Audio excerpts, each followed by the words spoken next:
Shabbat Shalom Yesharala. First and foremost, I want to give all praises and glory to Yahweh, Ba'ashem, Yahushai, Ba'ashem, Rachah Kodash. Double honors to the apostles and elders of Great Millstone. Peace and blessing to those Fle Akim that's preached the word in all truth and sincerity, along with your Israelite foreigner brothers that are like the heathens. But the line of outside goes back to the nation of Israel, which the nation of Israel are you so-called Negroes, Latinos, and Native Americans through the prophecies and curses of Deuteronomy 28 chapter and throughout the Bible. So this is your brother Yakar Amap with the lesson, and today's lesson will be entitled, "For as we have many members in one body." You know, I'm just going to go on some precepts, and Lord willing, you brothers and you sisters out there be edified through the spirit and power of Yahweh by Shemel Shai. You know, and this lesson will be centered around how brothers in the ministry and the truth have different offices, different spirits, but we all come as one body in the truth, one body in Yahweh Shai, which Yahweh Shai, is the head of the church, you know. And I just want to go into it. And I'm going to start with the book of Romans, chapter 12, verse 4. And this was an epistle or a letter that Apostle Paul wrote to the church of Rome, to the Israelites, the saints. It says, I'm going to start from the book of Romans, chapter 12, verse 4. It says, "For as we have many members in one body, and all members have not the same office." And that's right. The members represent, the brothers in the faith, and the body is the church, you know. And look at that word office, office is from the Greek word praxis, which means this is a doing, a mode of acting, a deal, a transaction. It says a thing to be done, business, the doings of the apostles. It says deed, office. So the office represents the deeds, In other words, different, everybody don't have the same lot in the faith, you see. It says, verse 5 says, "So we being many are one body in Yahweh Shai, and every one members of one of another, having then gifts differing according to the grace that is given to us, whether prophecy, let us prophesy according to the proportion of faith." And right, some brothers, some brothers are very heavy in prophecy. See, brothers can, um, break down the prophecies very well. You see, and which we all, and it's true, we all prophesy, but there are certain spirits that the Lord bestowed upon certain brothers to be very heavy in.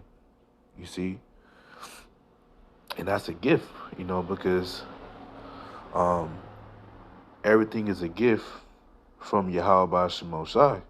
Because real quick, when you go to Ephesians chapter 2 and verse 8, it says, "For by grace are you saved through faith, and that not of yourselves, it is a gift of Yahweh." Right, so having the faith is a gift, but having those spiritual gifts, such as prophecy, is a gift from Yahweh by Shemosai. So,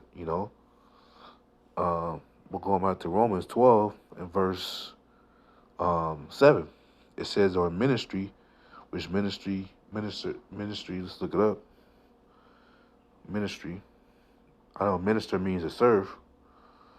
Ministry is from the Greek word diakonia, which means service, ministry, especially with those who execute the commands of others. Right? You know, it says the office of the deacon in the church, the service of those who prepare and present food. It says the office of prophets, evangelists, elders, etc. So brothers, some brothers serve well. It says, or ministry, let us wait on our ministry, or he that teacheth or teacheth. Some brothers can teach very good, can tell you from the front to back what the whole truth is about, and comprehending much in a few words concerning the truth, what the truth is about. It says, or he that exhorteth, or on exhortation, right? So some brothers are good at exhortation, which is encouraging brothers to continue the faith through much tribulation that they go through. You see, it says, he that giveth, let him do with simplicity. He that ruleth with diligence, he that showeth mercy with cheerfulness, man. So these are all different spirits, all different gifts, all different offices that the men in the truth have, but they all come under the banner of one body, and Yahweh Shai. You see, because it's only one truth, one spirit, as it says in Ephesians 4 and verse 4. It says, there is one body and one spirit, which the spirit is the truth, even as you are called in one hope of your calling. One Lord, one faith, one baptism, one God and Father of all, who is above all and through all and in you all, right? So the point I want to focus on, it was one spirit. There's only one spirit, which is one truth. And the Lord didn't sprinkle out the truth in different camps. No, the Lord put all the truth in one camp, which we believe by faith. Today's days is the Apostle Elders Great Millstone. They had the true doctrine, of Yahweh Shai. You see?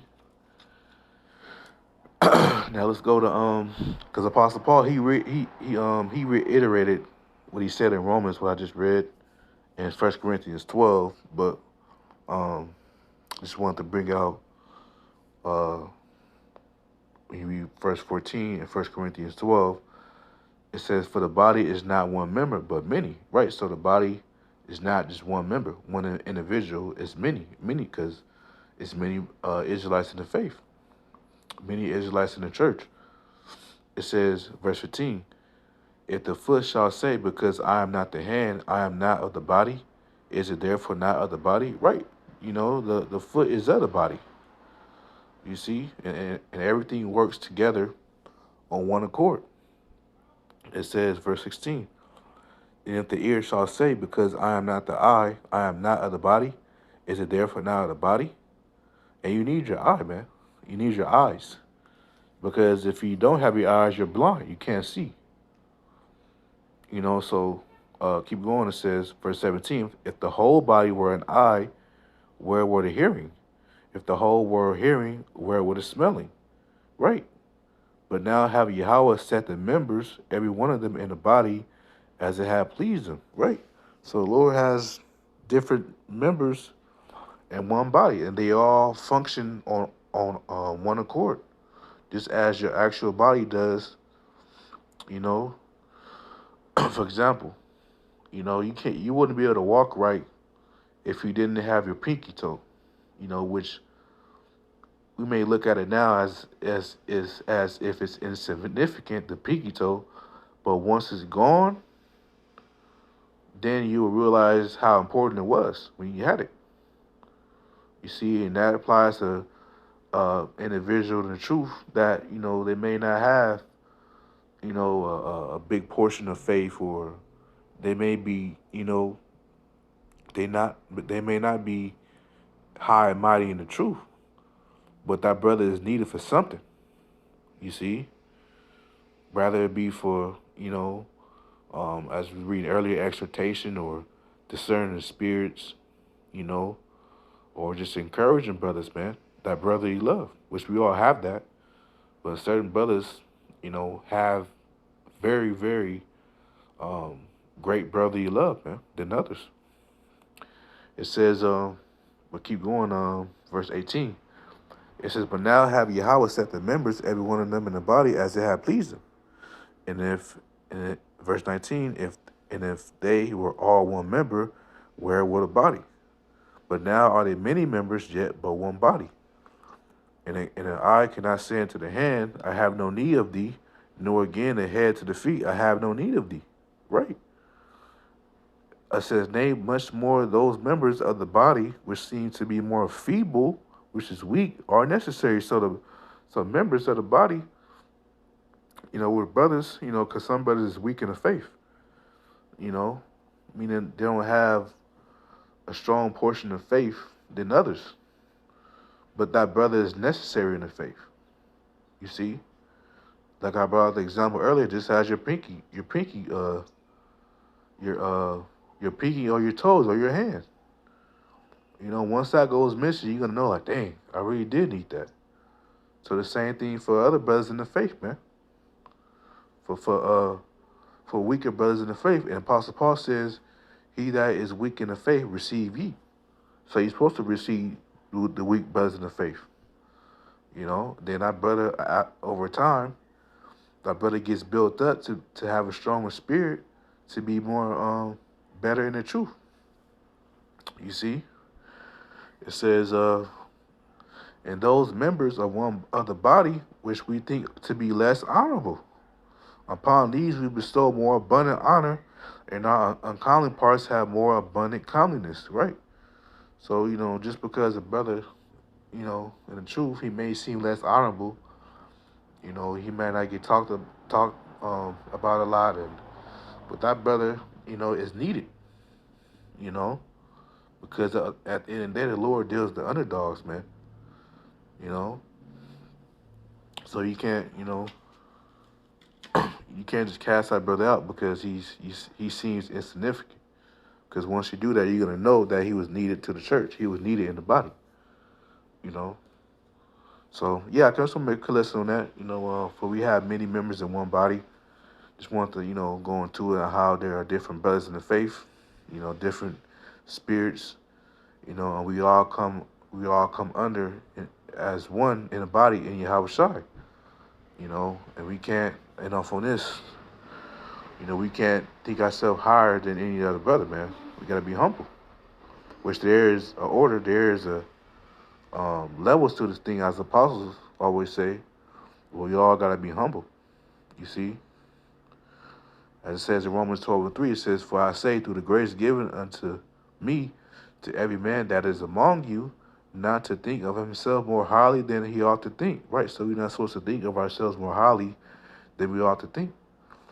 Because at the end of the day, you know, we are but dust and ashes. We can be here one minute and gone the next. And we are expendables in the truth. The Lord can replace us easily. The Lord don't need us. It says, but to think soberly, you know, being, you know, single-eyed, keeping your eyes single in faith. It says, according as Yahweh had dealt to every man the measure of faith. And that's right. So we all got to be humble, Akim, and not look down on other brothers. You know, we all got to be humble, be sober, man. You know, to remember that, you know, we are in a privileged state to be in this truth. So, yeah, I can load one I was edified. And until next time, Shalom.